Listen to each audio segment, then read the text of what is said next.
Welcome back, Sethling here, and today I've got a kind of cool mini game to show you guys. This is Light Cycle. This is a game I've built using a bunch of the new features from the snapshots, and basically you take on the role of a guy in a light cycle from, this is as seen in the hit 80s movie Tron. You can see we have two people left alive. There's Badge and there's Adam. Cutting myself into a corner. Hi folks, I'm Adam. That's kind of how the game works. You won anyway, so there you go. I'm going to hop in and play, but I just wanted to show you guys the spectator mode to start out with. To start the game, you just press the button, the start game button, and it gives everyone 10 seconds to get on the horse. And the game will start after those 10 seconds. And I'm going to go into F5 mode. It makes it a little bit easier to see what's going on. I have a teammate, and I'm going... Well, actually, two teammates. I think they just suicided into each other. But that was fun. That's what happened. That was quick. Adam, you're not going to get me. Aha! So I've kind of painted myself into a corner, so now it's just a matter of surviving. But yeah, it's Tron. So it's from Tron. Sorry, late to the party here. Yeah. So the game is designed for up to 12 people, 3 per team. You can choose whatever configurations you want for teams. You can play on one-on-one if you want. Don't start the game if you only have one player. It will bust the game up. But who else is still alive? Aha! Just me. Victory. So there we go. Yeah, so I'm gonna go ahead and show you guys how it works. But I'll cut away from multiplayer so I don't take up all these guys' time for that. Alright, so let's take a look at how it works. You can see we have the lobby area over here, and that's where all the horses are. I really like that I was able to have green horses for the green team and orange horses for the orange team. For some reason I chose skeletal horses for the blue team. Anyway, the actual gameplay area is way off in the distance over there. This is all the redstone. It's actually not that much to get this to work. Largely, a lot of this can be a lot more compact due to new features in the 1.8 snapshots. I don't even know where to begin.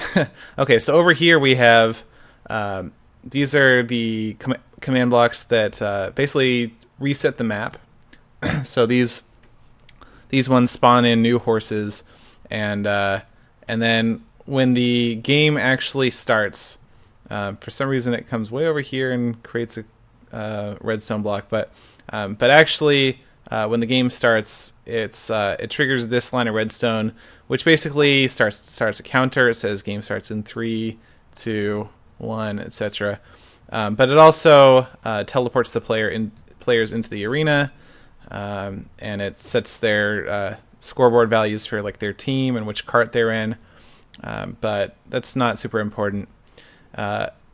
The brunt of the game happens in the command blocks over here, and I actually probably can't access some of the command blocks I need to. Maybe if I go underneath. Okay, so like this command block basically sets the facing score for every player with a Y rotation between 225 and 314. So if they're facing in that arc, which is 90 degrees, then they're getting a facing value of 4, and then we have maybe this one's a little easier to see. If their angle is between negative 45 degrees and 44 degrees, which we can see right here, then we set their facing value to 1, facing value to 2. So if I go ahead and scoreboard, set display, sidebar, facing, there we go. So we can see as I rotate around, it changes my scoreboard value. And that's what controls the minecarts. Then over here, we have some command blocks that are running 20 ticks per second, or 20 times per second. And basically, this takes everybody with a facing score of 1, so that's this stuff right here, and executes a command relative to those players. Basically, it finds the minecart that they're riding, and it teleports the minecart a quarter of a block in the correct direction. So there's 4 of these command blocks, 1 for each different facing value, and they teleport the player in the 4 different directions. And that's how the minecarts move around. If you press any buttons while you're in the minecart, it's actually going to nudge the minecart a little bit, and you'll probably end up dying. So don't press any buttons while you're in a minecart if you're playing this game. But over here we have the hit detections. This is what detects if a player actually hits a wall or another player's trail or whatever. We can see there's some stained glass under here. So the way this works is kind of clever. Adrian Brightmore pointed this out and kind of came up with this. But basically, what the first thing that happens is it looks for a particular minecart, or I guess a particular player. And then at their minecart that they're riding, it executes a command. And the command is it clones the block that the minecart is in to a specific set of coordinates, 1051, 1, 5, which is this position right here. So for player 1, this clones the block at their minecart to right here. And then from there we can test if it's bedrock or stained glass, or if it's just air. Normally if the player is just riding along, it'll just be air here.